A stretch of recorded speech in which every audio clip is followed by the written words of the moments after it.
You know, Republicans came into office last year saying they wanted to focus on creating jobs. They said they wanted to help the economy and reduce the deficit, get our businesses moving again, and a lot of us were interested in working with them to do that.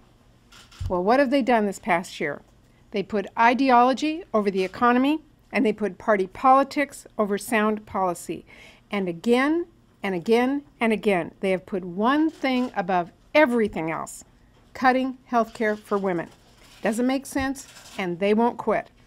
Last month, they almost shut down the entire federal government in an attempt to cut off funding for health care programs for women and girls. And now the budget that was written by Ryan in the House and passed, and is now the Republican budget, is a radical plan that would not only end Medicare as we know it, but it will devastate so many programs that middle-class families depend on. And their proposed budget and their past budget goes after health care services for women across America. Under the Republican budget, insurance companies can go right back to denying care to women because of so-called pre-existing conditions. You know, conditions like being pregnant or being the victim of domestic violence. Under the Republican budget, insurance companies can go right back to charging women higher premiums than men, which is especially problematic because the Republican budget would end Medicare as we know it and throw every single American woman into the private market at the mercy of insurance companies. And under the Republican budget, Medicaid programs would be decimated and the whole system would be block granted and thrown to the states. That would be devastating for 70% of Medicaid patients over 14 who just happen to be women.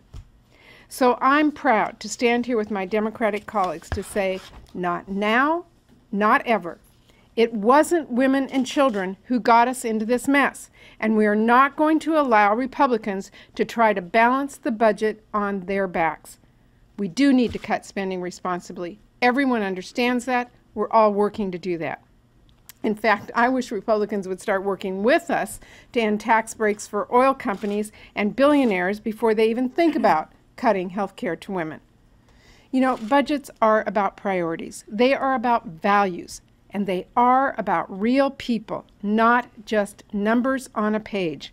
So I hope that our Republican colleagues in the Senate will object to their party's plan. It is wrong for seniors, it's wrong for the economy, and it is devastating for women and girls in America.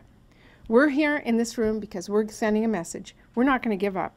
Republicans can keep on proposing bill after bill after bill that cuts health care for women.